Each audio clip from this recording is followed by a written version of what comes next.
Marilah bersama-sama kita kembali. Namo tassa bhagavato arahato sama sambuddhassa. Namo tassa bhagavato arahato sama sambuddhassa. Namo tassa bhagavato arahato sama sambuddhassa. Terima kasih atas kesempatan yang telah diberikan kepada saya. Terima kasih pula kepada pemimpin Puja Bakti yang telah memberikan kesempatan kepada saya. Selamat malam, Namo Buddhaya. Soti Hotu.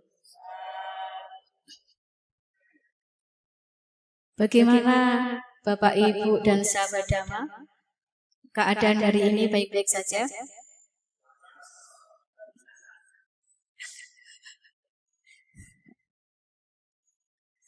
Ya, memang 2 minggu ini ya, keadaan kita panas sekali. Semoga kita terberkahi kesehatan dan keselamatan, sehingga kita selalu mendapatkan selalu sehat selalu. Pada kesempatan kali ini saya akan berbagi tentang rahasia perilaku perumah tangga. Tentunya Bapak, Ibu, dan sahabat Dhamma sudah mengetahui kalau di dalam Buddhis itu ada 2 pilihan hidup. Yang pertama memilih menjadi pabajita atau memilih menjadi seorang biku atau bikuni. Yang kedua adalah menjalani perumah tangga, baik itu menjalani kehidupan berumah tangga ataupun kehidupan sendiri atau menjomblo. Itu dalam Buddhis itu pilihan masing-masing, tidak ada yang melarang. Siapapun itu tidak ada melarang. Dan di mana 2 pilihan itu mempunyai cara-cara hidup, mempunyai aturan hidup yang berbeda. Jadi tidak bisa disamakan antara pilihan menjadi seorang pabajita ataupun menjadi seorang perumah tangga. Dan tentunya kita yang hadir di sini itu sudah sementara ya menjatuhkan pilihan sebagai perumah tangga.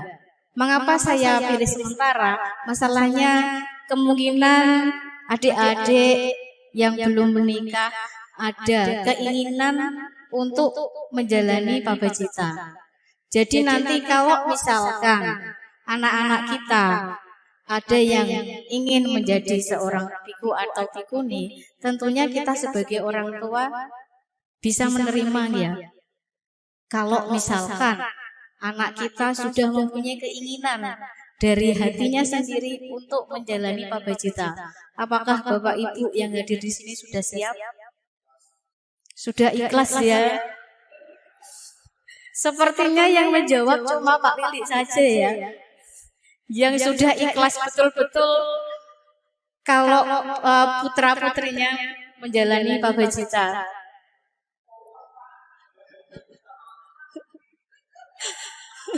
Dan ternyata anaknya tidak mau. Mau Janet?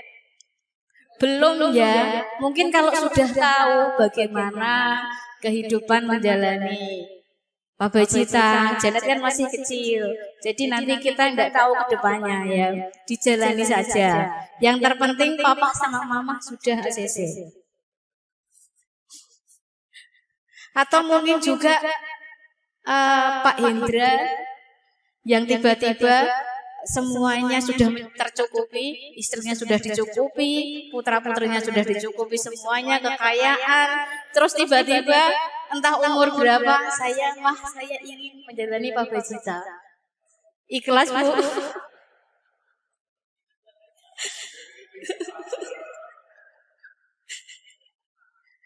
Tentunya kita sebagai umat Buddha harus ikhlas ya, harus siap, mau tidak mau itu harus siap. Karena dalam Buddhis, Buddha sudah mengatakan bahwa kita sebagai umat Buddha itu mempunyai 2 pilihan hidup, menjadi pabajita atau menjalani perumah tangga. Jadi apapun itu kita siap. Misalkan anak kita belum menikah juga pengen menjomblo, ya tidak apa-apa. Kita harus belajar ikhlas dari mulai dini. Itu yang terpenting dari ajaran Buddha. Dan ketika umat Buddha mempunyai pandangan yang benar, tentunya apapun perbuatan yang kita lakukan itu akan selalu merujuk kepada ajaran Dharma. Terus pertanyaannya, bagaimanakah ciri perumah tangga yang baik itu yang sesuai dengan ajaran Buddha, sesuai dengan apa yang sudah Buddha katakan, yaitu dulu pada zaman Buddha ada seorang upasaka yang bernama Mahanama bertanya kepada Buddha, Buddha, apakah ciri umat perumah tangga Buddha, orang yang beragama Buddha? Buddha kemudian menjawab, yang menjadi orang Buddha adalah yang pertama menyatakan diri berlindung kepada Triratna. Jadi kita menyatakan dengan segenap hati bahwa kita berlindung kepada ajaran Buddha. Tentunya dengan setelah kita mengambil sikap awal perlindungan kepada Buddha, Dharma, dan Sangha, tentunya kita harus mempunyai kepercayaan yang mendalam. Jadi kepercayaan kita kepada Triratna itu jangan setengah-setengah, tapi betul-betul setiap saat, setiap waktu, dari waktu ke waktu, semua apa yang kita lakukan itu harus sesuai dengan ajaran Dharma. Dan yang paling penting adalah kesiapan dari kita untuk mempraktekkan ajaran Dharma. Itu yang paling penting. Apakah Bapak Ibu sama adik-adik yang hadir di sini, apakah sudah mempraktekkan ajaran Dharma? Siapa yang sudah? Coba tunjuk tangan. Hanya satu ya.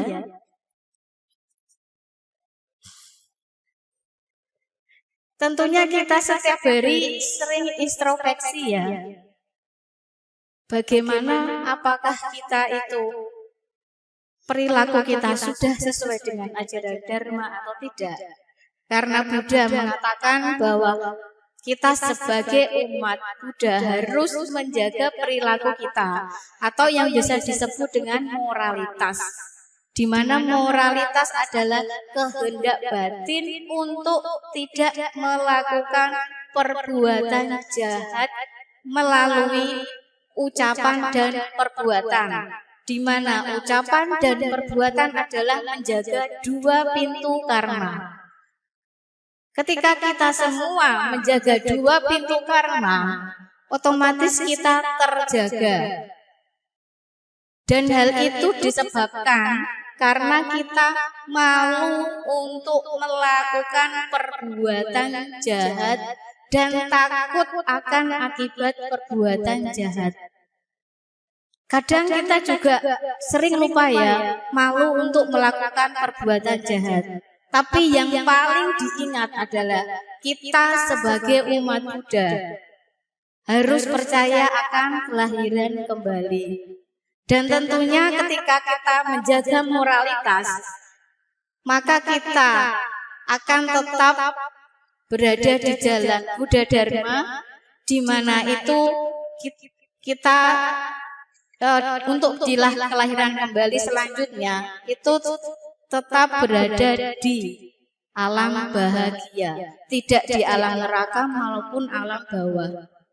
Tentunya kita semua yang ada di sini khususnya tidak mau apabila di kehidupan yang akan datang kita akan terlahir di alam rendah. Paling tidak yang harus dilakukan adalah Bapak Ibu di rumah, adik-adik punya cermin kan? Nah, setiap pagi bercerminlah, apakah saya akan melakukan perbuatan yang baik. Dan ketika malam hari juga bercerminlah, apakah dalam jangka waktu dari pagi sampai malam, berapa banyak perbuatan baik yang kita lakukan. Apakah itu lebih banyak perbuatan baiknya ataukah perbuatan jeleknya? Seharusnya kita berterima kasih ya sama pencipta yang menciptakan cermin. Karena dengan menciptakan cermin kita bisa melihat, oh ternyata selama ini perbuatan yang saya lakukan itu masih melenceng ataupun masih belum sempurna. Maka dari itu setiap hari Bapak Ibu dan adik-adik setiap hari cobalah untuk menambah karma baik, menambah perbuatan baik. Karena ingat bahwa kita akan pasti mati. Dan yang tidak pasti adalah kita nanti akan terlahir di mana, itu tergantung dari perbuatan kita masing-masing.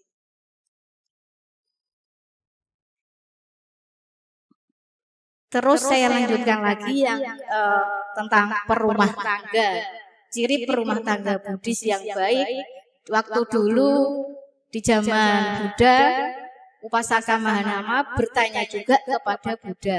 Buddha, apakah ciri perumah tangga yang baik itu?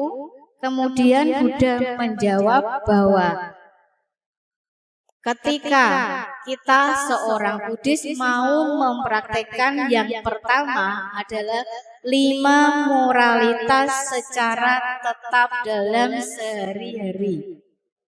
Yaitu pertama, tidak berusaha menghindari diri melakukan pembunuhan, berusaha menghindari diri melakukan pencurian, berusaha menghindari diri melakukan hubungan seksual yang salah, berusaha menghindari diri untuk tidak berkata bohong, dan yang terakhir adalah berusaha menghindari diri untuk tidak minum minuman atau melakukan sesuatu yang menyebabkan ketagihan.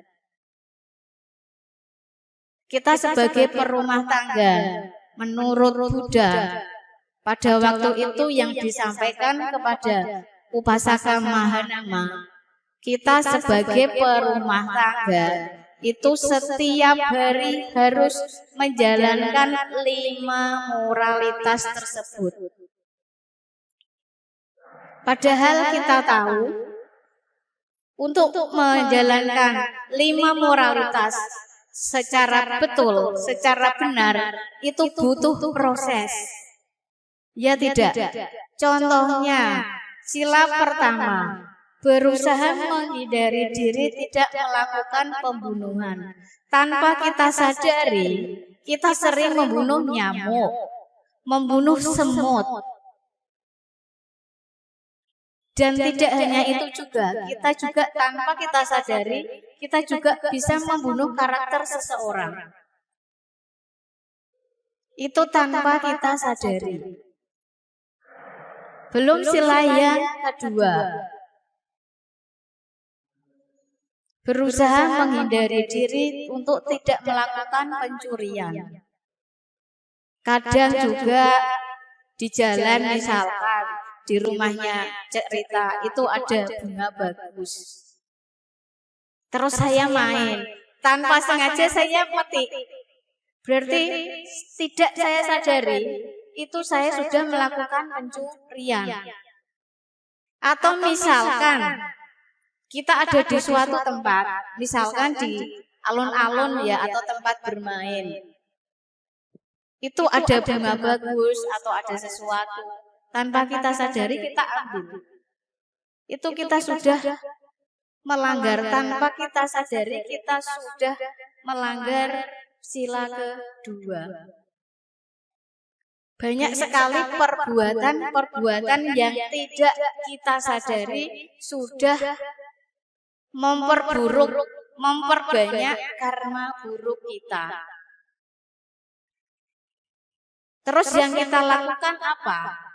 Yang kita lakukan, cobalah di pagi hari setelah bangun tidur, itu cobalah untuk melakukan aspirasi, yaitu kita melakukan puja bakti.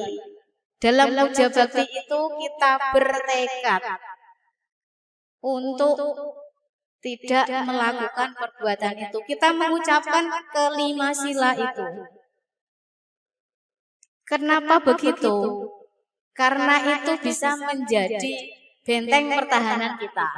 Karena otak kita kalau setiap hari selalu diingatkan, kan setiap pagi Bapak Ibu dan adik-adik puja bakti mengucapkan berjanji 5 sila.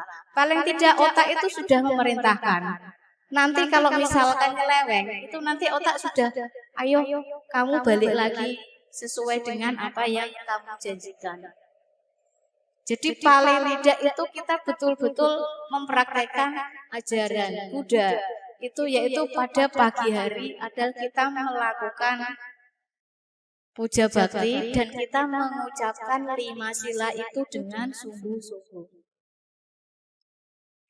Terus waktu malam hari kita pun juga melakukan puja bakti, mengakui semua kesalahan yang sudah kita lakukan dari mulai bangun tidur sampai menjelang tidur.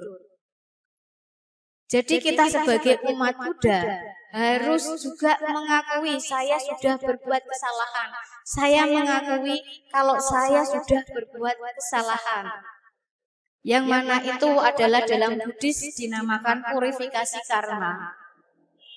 Karena kita sebagai umat Buddha, supaya karma buruk kita tidak bertambah banyak, mulailah sekarang kita untuk melakukan purifikasi atau pemaafan. Jadi waktu mau tidur, kalau misalkan tidak bisa untuk puja bakti, waktu mau tidur itu kita bisa mengucapkan, mengakui semua kesalahan yang sudah kita lakukan selama dari mulai pagi sampai menjelang tidur. Karena tanpa kita sadari, kesalahan yang kita lakukan juga sangat banyak. Dan supaya karma buruk kita tidak berkembang, ibaratnya kalau kita menanam buah ya, ada biji mangga, terus tumbuh menjadi pohon. Pohon itu apakah ketika mangganya berbuah itu hanya 1 buah? Pasti kan banyak sekali buah. Begitu juga karma buruk kita. Kalau kita tidak mengakui kesalahan kita, maka karma buruk kita juga akan berulang, bertambah terus. Dan paling tidak, kita sebagai umat Buddha yang sudah tahu dan mengerti ajaran Dharma dan mau belajar, itu paling tidak kita harus melakukan itu purifikasi karma atau pemaafan. Jadi kita mengakui semua kesalahan yang telah kita lakukan dari mulai pagi sampai malam.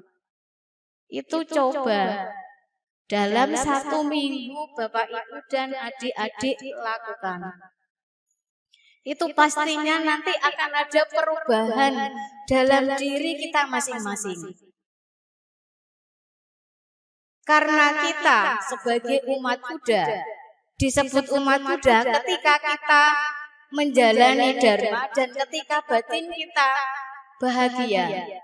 Dan ketika ada peningkatan kualitas batin kita.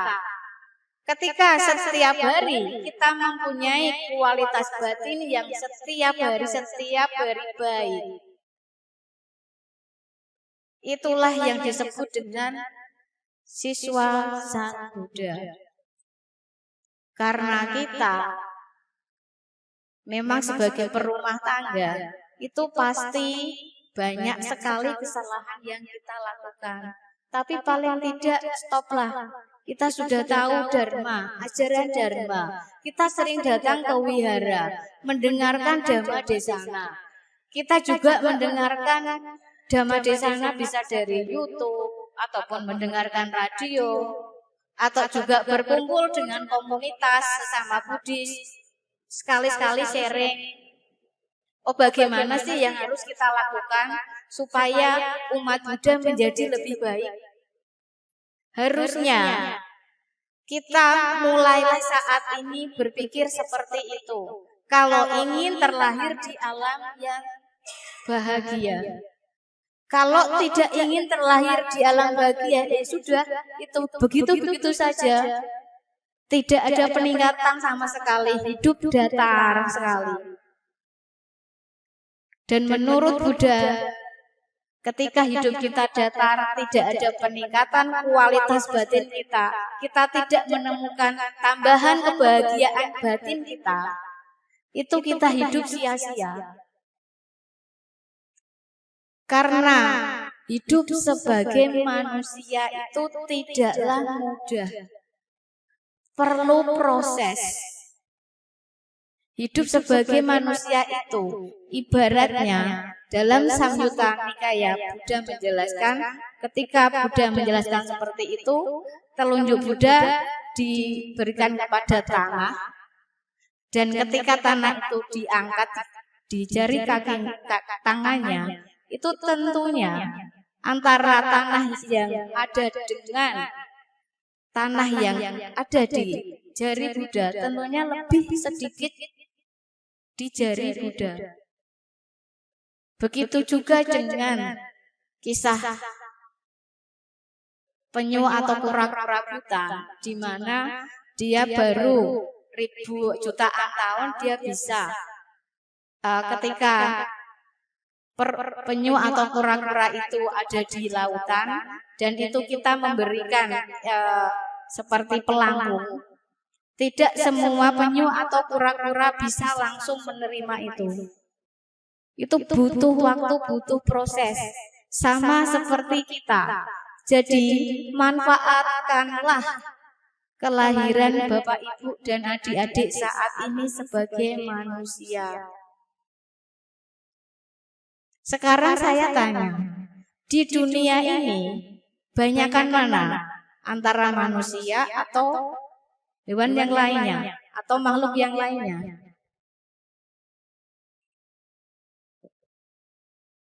Banyakkan yang mana? Makhluk lain kan? Manusia sedikit kan? Coba hewan dihitung aja. Ada semut, semut ada banyak macam. Ada semut rang-rang, ada semut hitam, ada semut yang gatal dan segala macamnya. Yang jumlahnya jutaan. Sedangkan kita yang manusia menjadi manusia sekarang ini itu sudah terpilih karena di kehidupan yang lampau kita banyak melakukan karma baik, sehingga di kehidupan saat ini kita terlahir sebagai manusia. Jadi manfaatkanlah kelahiran kita sebagai manusia. Jangan disia-siakan. Karena sulit sekali untuk bisa terlahir di alam yang bahagia. Alam manusia sulit, apalagi alam dewata. Tentunya ketika saat ini kita terlahir di alam manusia, kita tentunya ingin di kehidupan yang akan datang, kita terlahir lagi sebagai manusia atau terlahir di alam dewata. Itu menjadi pilihan kita, betul tidak? Kan tidak ada yang hadir di sini ingin terlahir di alam rendah, kan? Apa pengen mencoba menikmati? Saya pengen jadi burung dulu. Gak ada kan? Pasti pengennya di kehidupan yang akan datang tetap terlahir sebagai manusia. Untuk itu pergunakanlah waktu kita yang singkat ini. Kita sebagai manusia singkat loh. Cuma paling tidak umurnya 70-80 kontrak sudah selesai. Sekarang kita tinggal ngitung. Kontrak biasanya 75-80. Kita usianya berapa? Tinggal ngurangi. Nanti dikurangi nanti waktu tidur. waktu bekerja, waktu ngurusin keluarga. Cuma berapa persen kita bisa berbuat kebaikan, bisa mengarahkan kita di kehidupan yang akan datang, terlahir lagi sebagai manusia, itu menjadi pilihan Bapak Ibu masing-masing. Di samping kita sebagai umat Buddha menjalankan 5 moralitas secara tetap dalam kehidupan sehari-hari, kita juga menjalankan 10 latihan jika mampu. Dan biasanya 10 latihan itu dilakukan oleh samanera atau samaneri. Dan yang ketiga adalah kita melakukan 8 latihan di hari Uposatha. Cobalah untuk Uposatha berikutnya itu coba tidak usah ada makan malam. Coba kita berusaha untuk memperbaiki diri kita. Karena ketika kita melakukan puja bakti Uposatha, paling tidak supaya kita juga bisa merasakan bagaimana Uposatha itu. Ketika kita mengucapkan sila juga kita mengucapkan 8 sila. Jadi bukan 5 sila.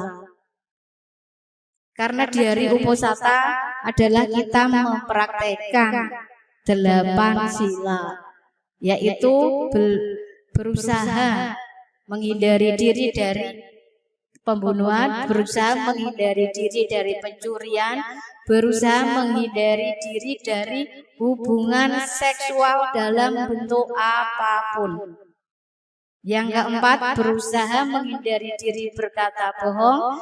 Yang kelima, berusaha menghindari diri untuk minum minuman keras atau sesuatu yang menyebabkan kita lengah. Yang keenam, kita berusaha untuk tidak makan setelah lewat jam 12 siang. Terus yang ketujuh, kita berusaha untuk melatih diri tidak memakai perhiasan, tidak memakai kosmetik, tidak memakai wangi-wangian. Terus yang ke-8, kita berusaha melatih diri untuk tidak duduk dan tidur di tempat yang tinggi dan mewah. Yang membedakan kita melakukan Uposatha dan dengan hari-hari biasanya adalah di sila yang ketiga. Ketika kita sebagai umat Buddha, kalau hari biasa kita tidak melakukan hubungan seksual yang salah. Tapi ketika kita melakukan Uposatha, berarti kita tidak melakukan hubungan seksual dalam bentuk apapun. Jadi misalkan ya, kalau dari biasa sebagai perumah tangga yang masih ada pasangan bisa melakukan hubungan dengan suami istri. Tapi ketika Uposatha itu tidak diperbolehkan. Karena itu adalah kunci dari Uposatha. Yang membedakan itu di sila yang ketiga. Terus di hari Uposatha, kalau kita memang berniat Uposatha, itu kita semua perhiasan yang ada di diri kita dilepas. Karena kita berusaha untuk tidak memakai perhiasan, tidak memakai parfum ataupun wangi-wangian dan sebagainya. Kita berusaha. Karena apa? Ketika kita berusaha untuk melakukan sesuatu sesuai dengan di hari Uposatha itu, kita bisa mengerem batin kita. Kita bisa mengerem mana yang baik dan mana yang buruk. Karena ketika kita berhasil tidak memakai perhiasan di hari Uposatha, berarti kita sudah berhasil mengendalikan diri kita. Jadi tidak hanya untuk ibu-ibu saja, yang bapak-bapak juga Jadi tidak memakai apapun. Itu akan lebih baik. Tapi misalkan kalau kita masih memakai perhiasan atau wangi-wangian karena kita berumah tangga dan Buddha itu juga tidak saklek-saklek banget. Jadi kita dalam uposatan niatnya itu yang sila itu tidak usah dibacakan, tidak usah diniatkan.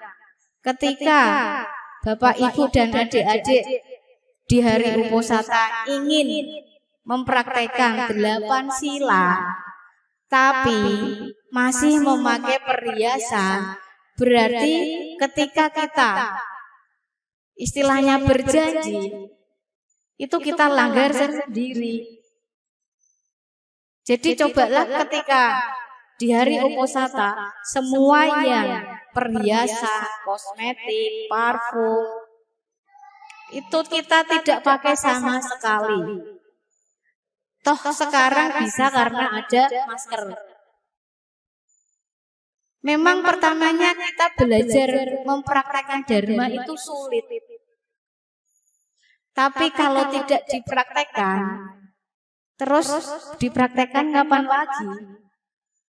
Apakah nunggu sampai kontrak kita selesai? Kontrak kita selesai kan sudah, kita tidak bisa ngapa-ngapain. Paling tidak mulailah belajar sedikit demi sedikit.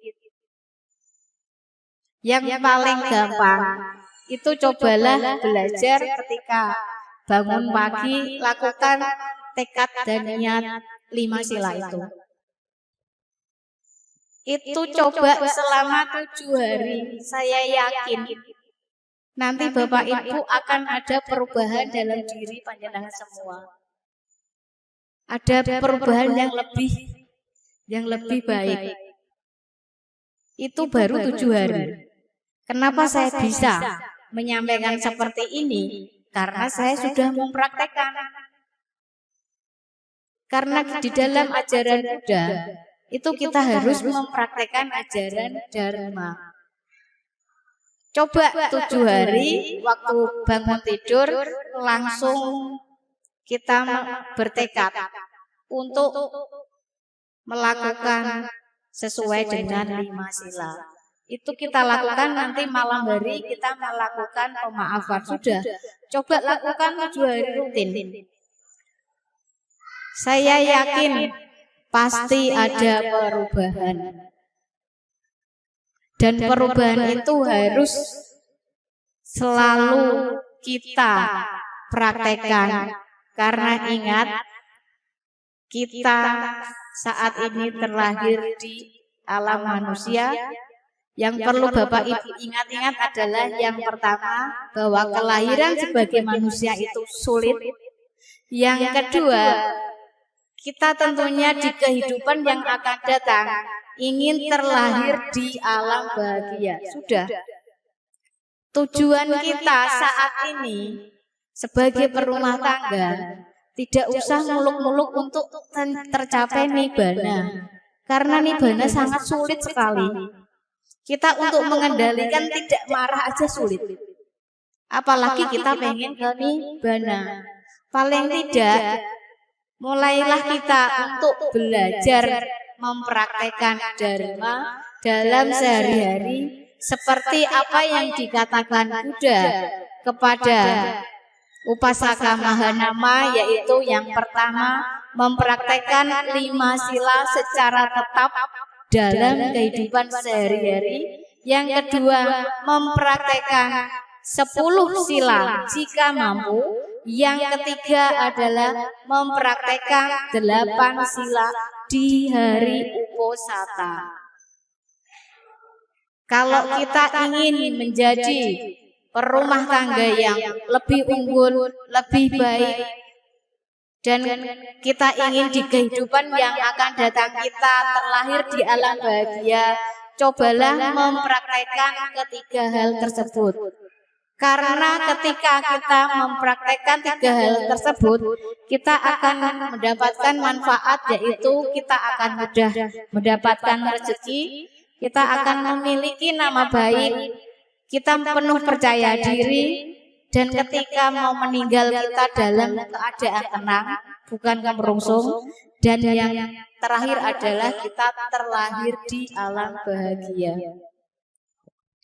Maka dari itu Bapak Ibu dan adik-adik, marilah kita sama-sama setiap hari untuk mempraktekkan ajaran Buddha.